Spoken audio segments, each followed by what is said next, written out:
Hi. അപ്പം ഇന്ന് നോമ്പ് തുറക്കുമ്പോഴത്തേന് ഞാൻ കടലയും പുട്ടും കേട്ടോ ഉണ്ടാക്കുന്നത്. അപ്പോൾ ഞാനൊരു 10 മണിയൊക്കെ ആയപ്പോൾ തന്നെ ഞാൻ കടല വെള്ളത്തിലിടാൻ വേണ്ടി അടുക്കളയിൽ വന്നിട്ടുണ്ട് കേട്ടോ. അപ്പോൾ അതങ്ങനെ വെള്ളത്തിലിട്ടച്ച് പിന്നെ അസറിസ്കാരത്തിന് ശേഷം ഞാൻ അടുക്കളയിൽ കയറിയിട്ടുണ്ട് കേട്ടോ. അപ്പത്തിന് നമ്മളെ കടല നന്നായിട്ട് തന്നെ കുതിർന്ന് വന്നിട്ടുണ്ട്. അപ്പം ഞാൻ ഇനി കടല തീമക്കട്ടെ.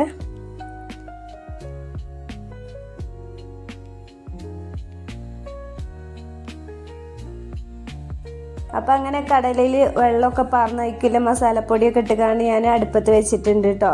ഇനി ഞാൻ അടുത്ത പണിക്ക് നിൽക്കട്ടെ. അപ്പം നീന്ത്രപ്പഴം വെച്ചിട്ട് ഞാനിന്ന് പുഡിങ് ആട്ടോ ഉണ്ടാക്കുന്നത്. അപ്പോൾ ഒരു തണുപ്പും ഉണ്ടായിക്കോളും എന്ന് വിചാരിച്ചിട്ടാണ്. നമ്മൾക്ക് വെള്ളമാണല്ലോ നോമ്പ് തുറന്നിട്ടുണ്ടെങ്കിൽ നന്നായിട്ട് ആവശ്യം ഉണ്ടാവുക. അപ്പോൾ പുഡിങ് ഉണ്ടാക്കിയിട്ട് അതാണ് ഫ്രിഡ്ജിൽ വെച്ചിട്ടുണ്ടെങ്കിൽ അത് നോമ്പ് തുറക്കുന്ന സമയത്താകുമ്പോൾ തന്നെ അത് ഇറക്കി വെച്ചിട്ടുണ്ടെങ്കിൽ അതിൻ്റെ ഒരു തണുപ്പ് ഉണ്ടാവുമല്ലോ വിചാരിച്ചിട്ടാണ് ഇന്ന് ഞാൻ പുഡിങ് ഉണ്ടാക്കുന്നത്. അപ്പോൾ പഴം വെച്ചിട്ടാട്ടോ ഞാൻ ഉണ്ടാക്കുന്നത്. അപ്പോൾ അതാ ഇതുപോലെ ഉണ്ടാക്കിയിട്ടുണ്ടെങ്കിൽ നല്ല ടേസ്റ്റിയാണ്. മക്കൾക്കും തന്നെ നല്ല ഇഷ്ടമുള്ളൊരു പുഡിങ് ആട്ടോ ഈ പഴം വെച്ചിട്ടില്ല പുഡിങ്.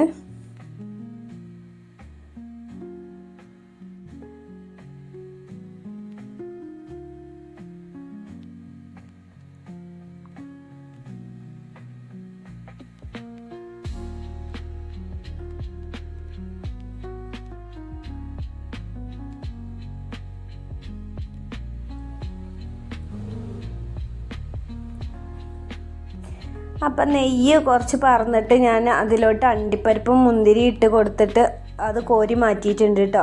എന്നിട്ട് പിന്നെ പഴം ഞാൻ നന്നായിട്ട് തന്നെ വാട്ടിയെടുത്തിട്ടുണ്ട്. എന്നിട്ടൊരു പാത്രം അടുപ്പത്ത് വെച്ചു. അതിലോട്ട് ഞാൻ കുറച്ച് പാൽ ഒഴിച്ചു കൊടുത്തു. അതിലോട്ട് ഞാൻ ഏലക്കായ പൊടിച്ചതും കൂടി ഇട്ട് കൊടുത്തു. അതിന് ശേഷം ഞാൻ കുറച്ച് പഞ്ചസാരയും കൂടി പാർന്ന് കൊടുത്തു കേട്ടോ. ഇത് കോൺഫ്ലവറിൻ്റെ പൊടിയാണ്. അപ്പോൾ അതൊന്ന് വെള്ളം പാർന്നിട്ട് നന്നായിട്ട് തന്നെ ഇളക്കി എടുക്കുക കേട്ടോ. ഇതാ ഈ ഒരു ഇതിൽ ഇതാവണം ഇങ്ങനെ എടുത്തതിന് ശേഷം ഞാൻ ആ പാലിലോട്ട് ഒഴിച്ച് കൊടുത്തിട്ടുണ്ട്. അപ്പോൾ തീയ് സിമ്മിലിടണം കേട്ടോ. എന്നിട്ട് കട്ടൊന്നും വരാതിരിക്കാൻ വേണ്ടി നന്നായിട്ട് തന്നെ ഇളക്കി കൊടുക്കണം. ഇതാണ് അതിൻ്റെ ഒരു കട്ടിയൊരു പാകം എന്ന് പറയുന്നത്. അപ്പോൾ നേരത്തെ വാട്ടി വെച്ച ആ പഴം ഞാൻ അതിലോട്ടിട്ട് കൊടുത്തിട്ട് ഇതുപോലെ തന്നെ നന്നായിട്ട് തന്നെ ഇളക്കി എടുത്തിട്ടുണ്ട് കേട്ടോ. അപ്പോൾ തീ ശ്രദ്ധിക്കണം, അല്ലാന്നുണ്ടെങ്കിൽ നന്നായിട്ട് തന്നെ കട്ടായിട്ട് വരും. അപ്പോൾ ഞാൻ ചൂടാറിയതിന് ശേഷം ചെറിയ ഇളം ചൂട് വിട്ടതിന് ശേഷം ഞാൻ ഈ ഒരു പാത്രത്തിലോട്ട് ഒഴിച്ച് കൊടുത്തിട്ടുണ്ട്. എന്നിട്ട് നേരത്തെ ഉണ്ടാക്കിയ അണ്ടിപ്പരിപ്പ് മുന്തിരി ഉണ്ടല്ലോ അത് അതിൻ്റെ മേലായിട്ട് ഇങ്ങനെ ഓരോന്നായിട്ട് ഞാൻ വെച്ച് കൊടുത്തിട്ടുണ്ട്. പിന്നെ കുറച്ച് കാപ്പിപ്പൊടി എടുത്തിട്ട് അതിൻ്റെ മീതായിട്ട് ഒരു രസത്തിന് വേണ്ടി കുറച്ച് ഇട്ട് കൊടുത്തിട്ടുണ്ട് കേട്ടോ. എന്നിട്ട് അതിൻ്റെ തണുപ്പ് വിട്ടതിന് ശേഷം ഞാൻ ഫ്രിഡ്ജിലോട്ട് മാറ്റി വെച്ചിട്ടുണ്ട്. ഇനി നോമ്പ് തുറക്കുമ്പോഴത്തേന് എടുത്താൽ മതിയല്ലോ. പിന്നെ ഈ സോസേജും ഉണ്ടാക്കുന്നുണ്ട് കേട്ടോ ഞാൻ.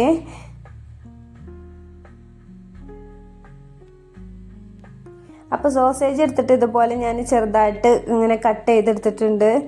എന്നിട്ട് മസാല ഒക്കെ ഇട്ടിട്ട് ഒന്ന് ഫ്രൈ ചെയ്തെടുക്കുക കേട്ടോ. അപ്പോൾ ഒരു പാത്രം അടുപ്പത്ത് വെച്ചിട്ടുണ്ട്. അതിലോട്ട് ഞാൻ കുറച്ച് നെയ്യ് ഇട്ട് കൊടുത്തു. ആദ്യം ബട്ടറും പിന്നെ നെയ്യിൻ്റെ കുറച്ച് ഇട്ട് കൊടുത്തിട്ട് ഇതാക്കണം ആ സോസേജ് ഇതിലോട്ട് ഇട്ട് കൊടുത്തിട്ടുണ്ട് കേട്ടോ. അതിലോട്ട് കുറച്ച് കറിവേപ്പിലയും കൂടി ഇട്ട് കൊടുത്തു. എന്നിട്ട് നന്നായിട്ട് തന്നെ ഇളക്കിയെടുക്കുക. പിന്നെ പട്ട ഗ്രാമ്പു ഏലക്കായും കൂടെ അതിൻ്റെ മീതെ ഞാൻ ഇട്ട് കൊടുത്തിട്ടുണ്ട് കേട്ടോ. അപ്പോൾ തന്നെ കണ്ടില്ലേ ചെറുതായിട്ട് കളർ വ്യത്യാസം വന്നിട്ടുണ്ട്. അതിനുശേഷം ഞാൻ അതിലോട്ടുള്ള പൊടികൾ ഇട്ട് കൊടുക്കണം. മഞ്ഞൾ, മുളക്, ഉപ്പ് അതും കൂടെ ഇട്ട് കൊടുത്തിട്ടുണ്ട്. കാശ്മീരി മുളക് പൊടിയായിട്ടോ ഞാൻ ഇട്ടിട്ട് കൊടുത്തിട്ടുള്ളത്. എന്നിട്ട് അതിന് ശേഷം നന്നായിട്ട് ഇളക്കിയെടുത്തതിന് ശേഷം ഞാൻ മല്ലിച്ചപ്പും കൂടെ അതിൻ്റെ മീതെ ഇട്ട് കൊടുത്തിട്ടുണ്ട്. അപ്പം അതും റെഡി ആയിട്ടുണ്ട് കേട്ടോ.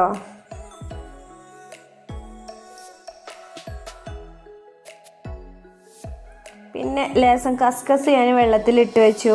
അതൊന്ന് പൊതിരട്ടെ.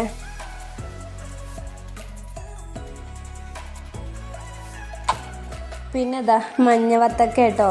ഉള്ളു മുറിച്ച് നോക്കിയപ്പോഴാണ് അത് മഞ്ഞയാണെന്ന് അറിഞ്ഞത്. അപ്പം അതും കൂടെ നമുക്ക് ഒരു പാത്രത്തിലോട്ട് മുറിച്ച് മാറ്റാം.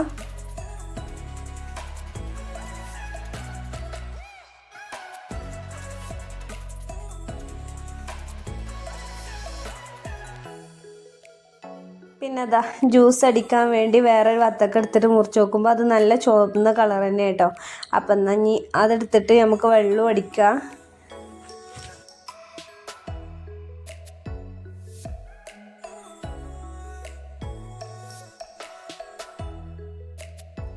അതിലോട്ട് ഞാൻ ഇതാക്കണം ഈ ഒരു എസൻസും കൂടെ പാർന്ന് കൊടുത്തിട്ടുണ്ട്. പിന്നെ ഞാൻ കുറച്ച് പാലും കൂടെ പാർന്ന് കൊടുത്തിട്ടാട്ടോ അടിക്കണത്. അപ്പോൾ അതാ നന്നായിട്ട് തന്നെ അടിച്ചെടുത്തിട്ടുണ്ട്. അതിന് ശേഷം കുറച്ചും കൂടി വെള്ളം ഒഴിച്ചിട്ട് ഒന്നും കൂടി അടിച്ചെടുത്തിട്ടുണ്ട് കേട്ടോ. എന്നിട്ട് ഒരു അരിപ്പെടുത്തിട്ട് ഞാനത് അരിപ്പയിലോട്ട് പാർന്ന് അരിച്ചെടുത്തിട്ടുണ്ട്. പിന്നെ ഞാൻ കുറച്ച് വത്തക്കൻ്റെ പീസും കൂടെ അതിലേക്ക് ഇട്ട് കൊടുത്തിട്ടുണ്ട് കേട്ടോ. എന്നിട്ട് പഞ്ചസാരയും കൂടി ഇട്ട് കൊടുത്തിട്ട് നന്നായിട്ട് തന്നെ ഇളക്കി എടുത്തിട്ടുണ്ട്. അതിലോട്ട് പിന്നെ ഞാൻ നേരത്തെ വെള്ളത്തിലിട്ട് വെച്ച കസ്കസ് ഉണ്ടല്ലോ അതും കൂടെ ഒഴിച്ച് കൊടുത്തു. പിന്നെ ഐസ് ക്യൂബും കൂടി ഇട്ട് കൊടുത്തിട്ടുണ്ട് കേട്ടോ ഒരു തണുപ്പിന് വേണ്ടി.